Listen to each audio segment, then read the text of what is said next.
Hello and welcome to This Is I'm Not Matt again. What an upgrade. So the Xbox is a PC now. Congratulations, my friends. Phil just decreed from the highest hill upon the lands that your Xbox is about to be upgraded with the glorious freedom that a PC entails. There's a lot of Xbox stuff to talk about. The Series X digital version has leaked, so there's a photo of it going around. Why are you white? You can't just ask a console why it's white. Yeah. The thing with the digital Series X, this is already rumored. Now, theoretically, according to the rumor from last year, it was actually going to be like a cylindrical thing, but it kind of makes sense for them to just change the color and take the disk drive off. Also, it's got box in the name. You Yeah, can't make why it a would cylinder. it? It's Yeah, gotta why would it be a cylinder? circle if it's a box? Why was the 360 a circle? Can I get you Phil on the phone? Phil, get your tiny hands out The here. reason why they don't make new consoles is because every time they release one, Phil's hands get a little bit smaller. It's like the picture of Dorian Gray. Yeah. We gotta stop slandering our buddy Phil here because he actually said some really interesting stuff. There were, of course, a few months ago rumors that, you know, Xbox exclusives were going away and everything's gonna go to PC and Switch. There's definitely been like some rumblings of some stuff that's not going well on the Xbox side. And now, over the last couple of weeks, there have been talks that some major third-party developers are starting to get a little bit of cold feet of even supporting the Xbox platform, largely due to the fact that Xbox sales, specifically in Europe, have essentially flatlined, and they flatlined in Japan in 2002. So Yeah, they've never. yeah, they never even got a heartbeat to begin with. So they basically admitted that they're like, you know, console market is somewhat flat. They've been kind of like, okay, we're losing out to PC and handheld. And so they've been looking at like, okay, what things do PC and handheld have that we don't? Yeah. One of those things is you can buy the games in different places. And so they're planning on opening up the Xbox to having other stores. For all the money that Microsoft has spent on all these, you know, studios and stuff, Xbox almost feels like it's a little bit on the ropes right now. And that's an interesting place for a company to be, because if you're Sony, right, and you're absolutely, you know, selling a gajillion PS5s and making money, you have every bit of incentive to keep the status quo intact. However, if you're a company who's on the ropes, then you have a lot of incentive to shake the game up. And that can be good, or what I'm gonna argue a little bit later in this video, it actually could be kind of bad in this case for gamers. The idea here is that Microsoft have a lot of incentive to open up the Xbox to be a little bit more like a PC, which would give them a little bit more of a competitive advantage for you to buy an Xbox over something like a PlayStation. You know, it's funny, like as soon as you start thinking about that, it opens a Pandora's box, because consoles have been closed for, I would argue, a pretty good reason for a long time. They're almost always sold at a loss. I don't know if Microsoft's ever made $1 selling you an Xbox, ever. That's sort of the Faustian bargain that we've made with console manufacturers. Pulling my big vocabulary words Yeah, here. we're getting literary. We had picture of Dorian Gray, Faustian bargain. There we go. Like, Austin wrote a book report on this. Yeah. You know, I did. I just made an entire main channel video all about the future of Xbox. You can check that You know, out. he makes us do English class. Like, he gives us, like, assigned reading. By the way, I didn't do my homework. Traditionally, consoles have been sold at either very low to no profit, and in exchange, the manufacturers, so Sony, Microsoft, everybody, what they do is they make the money on the back end by, you know, taking that 30% or whatever per game that's sold. And I think that that's been a pretty good model over the last, 3 decades? Even though the consoles are 3.5 years old now, you would still be hard pressed to build a brand new gaming PC in 2024 that is more powerful than the $500 console you could have bought in 2020. There's certainly an advantage. Obviously, everyone knows consoles are much simpler. You're not dealing with drivers, there's less troubleshooting. You know, you pick your controller up, you navigate the just entire works. interface. It just works, right? Phil Spencer, I'm pretty sure he straight, said the hardware subsidization is becoming less viable. Once you take that out of the picture, then it's like, suddenly there's not as much, wow factor over a PC. Yes, you're 100% right. So in the past, what we would always see was the first version of the console come out, and then we'd see multiple revisions, and the chips would get smaller and cheaper and cheaper and cheaper. That's not happening anymore. It's a big reason why the PS5 Slim got a price hike instead of a price cut. It's a big reason why officially the Xbox has never actually seen a real cut to MSRP. We've seen sales, but it's pretty much stayed the same several years later. And you can think about it from the perspective of Microsoft. If they're losing money on all these consoles, and the idea in the future is that they would be losing even more money by trying to give you something which is competitively priced, it opens up an interesting sort of thought, because Microsoft is in the unique position that they also make Windows. Because Windows is running on devices such as the ROG Ally, we've got the Legion Go, there's a lot of incentive, in my opinion, for there to be a Steam Deckification of the Xbox platform. As you would think about in the Steam Deck, it is an open piece of hardware. You can do whatever you want with it, but you're really meant to stay inside SteamOS. I could see something like that happening with the Xbox. Do you remember, I think it was with Windows 10 and 11, they have like S mode where you buy it and out of the box, the device only works with apps that are specifically downloaded from the App Store, but it's pretty easy to turn that off and download whatever you want. Imagine if there was a better version of sort of like a hybrid of Windows and of the Xbox operating systems, right? But if you want to open it up and say download Steam or whatever the case is on your Xbox, you could just check the little box and turn on the like Windows mode, even if it was like a watered down Windows mode. That could be a really interesting thing.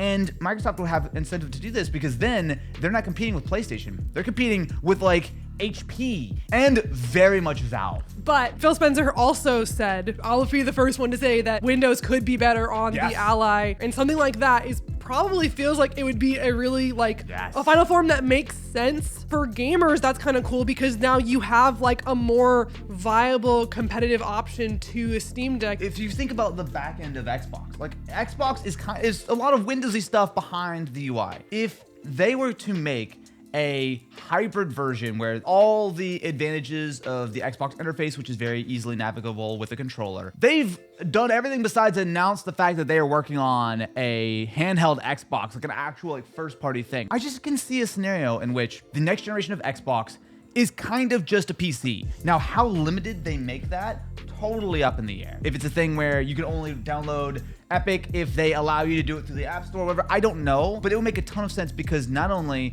would that improve the Xbox experience and give it a real leg up over something like the PlayStation, it would be in direct competition with other gaming PCs. Why would Microsoft care? Because they're gonna make way more money by selling you Xbox games first and foremost, because that's kind of like the prime experience, and if you want to sideload Steam and stuff, you could. The only downside I see is the fact that it's most likely going to make the next generation of Xbox more expensive because you're now competing on a much more level playing field, and Microsoft are not going to be as incentivized to give you a screaming deal on this thing because they know they're going to shove Game Pass down your throat left, right, and center. I think it kind of depends because Microsoft is a very like weird, unique position. They are the biggest company in the world. They make most of their money off of like cloud, Azure. They make more money off of gaming than they do with Windows. Because with Activision and everything. With Activision, yeah. Well, and it's also because I've never activated Windows on any PC I've ever built. I'm calling Phil.